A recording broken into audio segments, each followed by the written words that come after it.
Olá, amigos e amigas, que a graça e a paz de Jesus esteja com cada um de vocês. Que tenham um feliz dia.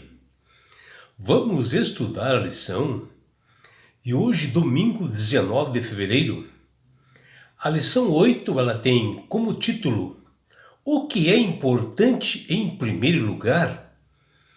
A lição de hoje ela está baseada em Eclesiastes, no capítulo 12, versículo 1. E veja o que diz as Sagradas Escrituras. Lembra-te do teu Criador nos dias da tua mocidade, antes que venham os maus dias, e cheguem os anos dos quais dirás, não tenho neles prazer. Poxa, pesado, não é? E aqui a mensagem de Deus ela é muito clara para todos nós, que ele fala, lembra-te do teu Criador, né, nos dias da tua mocidade, antes que venham os dias maus. E ele nos exorta a nós sermos gratos, né, por tudo que ele nos dá nos dias de hoje, pela juventude que nós temos, né, pela saúde que nós temos, pela disposição que nós temos, né? Porque na velhice nós teremos problemas, né? De dores, de enfados, doenças que podem nos perturbar, tanto na mente, né? Quanto no corpo, né? E nós devemos seguir a Deus, fiel a Ele, que desde o início da nossa vida, para que Ele nos dê realmente ensinamentos para nós levarmos nossa vida com bastante propriedade, com bastante saúde, né? Porque na medida que nós vamos assim crescendo, né, passando pela adolescência, na juventude, vamos amadurecendo, assim surgem pensamentos, né, sobre as nossas necessidades básicas que nós precisamos, né, de alimento, roupa, estudo, abrigo, né? E tudo isto é Deus realmente que Ele dá para nós, né? Porque Ele é o Criador e mantenedor do universo. E nós temos que aprender a priorizar as nossas necessidades, porque nós temos um Deus grandioso que nos atende de todas as formas, né? Um dos bons exemplos que nós temos nas Sagradas Escrituras é Jacó, que diz lá em Gênesis, no capítulo 29, versículo 9 a 20, onde Jacó foi um homem que ele teve ensinamento desde berço, né? Mas que chegou um momento da sua vida que ele tomou rumos errados, e aqui ele começou a refletir em tudo que Deus fez e fazia na vida dele. Ele tomou conhecimento dos seus erros, né? Após ele enganar seu pai, o seu irmão, pela primogenitura, né? E ele se arrependeu disso. E Deus viu que ele estava assim preparado assim para constituir uma família. E foi um momento assim que ele estava assim, interessado, né, em ter uma família, porque ele havia fugido, né, da casa dos pais e foi para a casa do seu tio Labão. E ele diante assim no caminho, né, ele estava num poço e foi lá para pegar água e tinha ali uns povos ali que estavam alimentando seu gado ali. E ele perguntou, né, onde morava o Labão, porque o interesse dele era ir lá trabalhar nas terras do Labão. E daí os habitantes ali falaram, não, nós conhecemos o Labão, um homem sério, honesto. E daí ele falou o seguinte, ó, a filha dele está vindo aí, no caso era a Raquel, e que ela vem dar água para os seus animais aqui, né? E ele, quando enxergou a Raquel, os seus olhos assim brilharam, né? E seu coração começou a palpitar, né?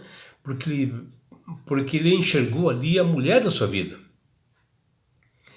Mas tudo isso ele fez, né?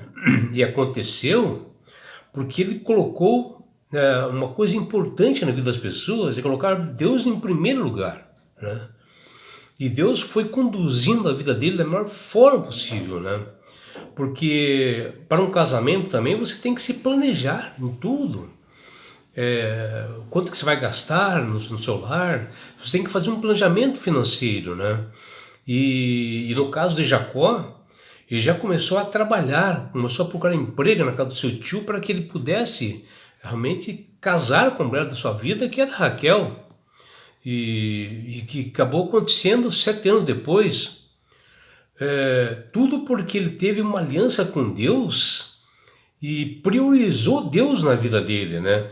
E com isso ele foi uma pessoa feliz, as coisas começaram a dar certo para ele, né? E, e o ser humano, assim, quando ele nasce, é uma criança, essas crianças, assim, em si, elas não precisam ser treinadas, elas precisam ser guiadas, né? E ensinadas desde o ventre das suas mães sobre o amor de Deus, conhecer a Deus, né? Para que Deus possa conduzir a vida delas. E a vida não é só sobre lições intelectuais ou tecnologia ou informações. É sobre Deus que é importante, porque Ele é o Criador e mantenedor do universo. Ele tem que ser em primeiro lugar na nossa vida. E sobre assim, integrar a verdade no tecido das nossas vidas diárias, né? Sempre colocar Deus nessas pequenas coisas. E Deus nos chama para que nós possamos colocar e ensinar os nossos filhos, né? Para que eles possam começar a ter um relacionamento com ele, Deus. E que ele seja sempre o primeiro lugar na vida delas. E o seu treinamento deve ser sempre no topo da lista, nas prioridades, né? Em tudo. Porque os nossos filhos eles são eternos, enquanto a maioria das coisas que estão por aí, elas são passageiras, né? São temporárias, né? E o problema é que a nossa juventude, ela amadurece, cresce, e os seus pensamentos estão assim, só para as necessidades básicas às vezes, né? E elas precisam conhecer o Senhor de tudo, o dono de tudo. E Deus é muito claro, né, com as preocupações básicas e nos dá um alerta, ele nos diz, ó, olha o que Deus fala, ó. Busque em primeiro lugar o reino de Deus e a sua justiça, e todas essas coisas serão acrescentadas, que está lá em Mateus capítulo 6, versículo 33.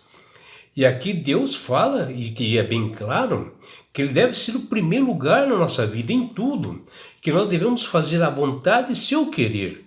Ele nos desafia a nós mudarmos as prioridades, nem que seja no alimento, nas roupas, no abrigo, porque Deus deve ser o centro de tudo, em vez de nós focarmos em nós mesmos, e devemos seguir a Deus desde o início da nossa vida, quando criança, devemos conhecer a Deus, para nos tornarmos assim adultos fortes, fisicamente, emocionalmente e espiritualmente. Porque Deus é a expressão máxima de justiça e Ele é soberano. E o mesmo aqueles que não tiveram essa oportunidade quando criança de conhecer a Deus e de colocar Deus na sua vida, para que Ele toque a sua vida, sempre haverá tempo para nós relacionarmos com o Criador e conhecê-lo através da Sagrada Escritura, a sua palavra, né? Priorizar Ele na vida, e mesmo que depois de adulto pode tomar decisões corretas de como amá-lo e ser um grande mordomo para com o Senhor. Em Provérbios capítulo 22, versículo 6, nos diz: ensina a criança no caminho em que deve andar, e ainda quando for velho, não se desviará dele. Jacó foi um desses bons exemplos, né? Quando criança recebeu todos os ensinamentos de como colocar Deus em primeiro lugar, e depois na juventude, né? Ele se afastou dos caminhos do Senhor, se arrependeu e Deus o abençoou grandemente. E até fez escolhas importantes na sua vida, após isso, nos seus aspectos, né, espirituais, financeiros, e Jacó foi uma pessoa bem sucedida porque colocou isso, né? Até a Bíblia diz que o Senhor apareceu para Jacó em visão, né? Quando Jacó estava a caminho, né, das terras do tio Labão, e olha o que Deus fala, né? O Senhor, Deus de Abraão, era Deus falando para o Jacó. O Senhor, Deus de Abraão, seu pai, Deus de Isaac, que está lá em Gênesis 28:13, e assim Jacó, quando Deus começou a falar, né, Jacó se lembra e faz um voto, né, lembrando realmente que Deus foi o Deus do pai dele, foi Deus do avô dele, né? E daí o que ele diz? Olha que coisa importante que Jacó fala. Então o Senhor será o meu Deus. Está lá em Gênesis, no capítulo 28, versículo 21. E aqui nos mostra, né, que nós devemos priorizar a Deus no nosso lar, na nossa profissão, em todos os lugares. O quão é importante amar a Deus acima de todas as coisas. E quando nós falamos em todas as coisas, é absolutamente tudo mesmo. E vai além do que nós pensarmos. Nós devemos amar e honrar a Deus mais do que essas coisas que nós temos, mais do que nosso cônjuge, mais do que nossos filhos, mais do que tudo que há nesse mundo. Amar a Deus com todo o entendimento, com toda a nossa razão, com toda a nossa mente.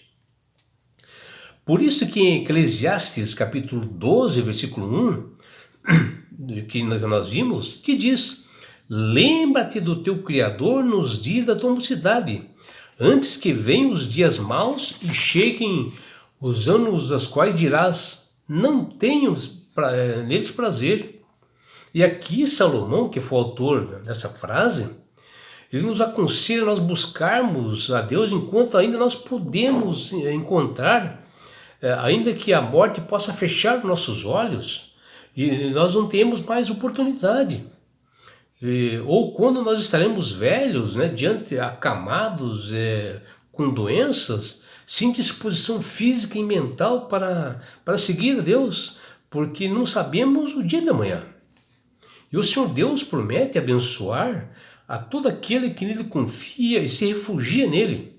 Após errar e se arrepender, ele deseja uma vida melhor, planejada espiritualmente e financeira para todos que o buscam. E foi assim que aconteceu com Jacó. Ele queria constituir uma família abençoada, fez seus compromissos, seus planos com Deus, e Deus o dirigiu naquele posto que eu mencionei, que está lá em Gênesis capítulo 29, versículo 2. E naquele oásis ali, onde o Jacó estava prestes a ter uma visão, e ali ele encontrou a mulher de sua vida. Os seus olhos brilharam, o seu coração palpitou diante da sua futura esposa, que seria Raquel. E ao deparar-se assim com Raquel, ele foi tomado assim de comoção, de um sentimento forte, né? Que até beijou o seu rosto assim, e erguendo a voz assim para o céu, ele chorou, que está lá em Gênesis, no capítulo 29, versículo 11. Ele sabia que aquela mulher era o que Deus lhe havia apresentado, porque ele priorizou Deus. E é que agora ele teria que trabalhar, né, por 7 anos a fim de desposá-la e preparar-se bem para aquele momento apropriado para o seu casamento, para ele tomar aquela decisão espiritual e decisão assim, de uma vida antes de compromisso do casamento, para que fosse bem planejado, abençoado por Deus. E assim que nós devemos seguir na nossa vida. E com a aliança que Jacó fez com Deus, ele estava pronto para constituir a família, porque ele priorizou a Deus. E o casamento ele é um mandato social, né? E o estabelecimento da união entre um homem e uma mulher, para que se multiplique, né? E possamos sujeitar a terra.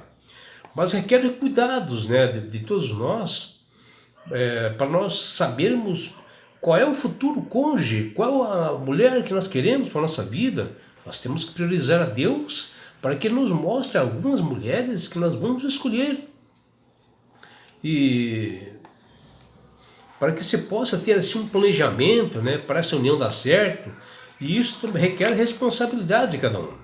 E o primeiro passo daquele que procura assim, um cônjuge, né, uma futura esposa, tem que saber se é um cristão, uma cristã comprometida, em que tipo de trabalho que ela está se envolvendo para o sustento da família, se ele é um engenheiro, um técnico, se ele é um enfermeiro, um advogado ou um simples operário, saber com quem ele estará se casando, para se planejar financeiramente e também para saber que nível cultural estarão juntos, né, para eles se entenderem bem, para que eles possam se relacionar bem e que eles possam conversar juntos, né, nos mesmos assuntos, fazer um planejamento econômico e financeiro do lar, para que isto não venha atrapalhar o casamento, né, e até acontecer coisas ruins e divórcios, né, por justamente pela escolha errada, para entrar crises financeiras e dívidas, que também são um dos fatores de separações, de divórcio no mundo. E Deus estabeleceu um matrimônio, o trabalho, a família, para que as pessoas reflitam a sua glória, para que ele seja glorificado através disso, através de uma união num casamento. Afinal, o casamento foi instituído por ele, Deus, no jardim, lá no jardim do Éden, quando com Adão e Eva. E ver todos e ver que todos assim são felizes, comprometidos com ele, né? E é isso que Deus quer ver, pessoas felizes e colocando sempre em primeiro lugar desde o início da sua vida. E é por isso, meu amigo, minha amiga, que Deus tem falado com todas as pessoas através do Espírito Santo para que aceitem a Jesus como Salvador e Senhor. Quando você aceita Jesus como Salvador e Senhor, você passa a ter sabedoria, entendimento, você passa a priorizar Deus na sua vida. Quando você vai tomar uma decisão, você busca a Ele, e Ele vai te dar um leque de soluções para você, e você tem que decidir. Mas não é só isso, meu amigo e minha amiga. Quando você aceita Jesus como Salvador, Deus dá esse presente que chama-se salvação. E com isto, Jesus vai levar-te para as mansões celestiais, um lugar onde não haja mais dor, mais morte, mais aflições, mais desentendimento, mais divórcio, vai ser um lugar de paz. E sabe por que Deus quer fazer isso? Com você, meu amigo. Com você, minha amiga. Porque Jesus te ama. Abraços do seu amigo João Carlos Amorim.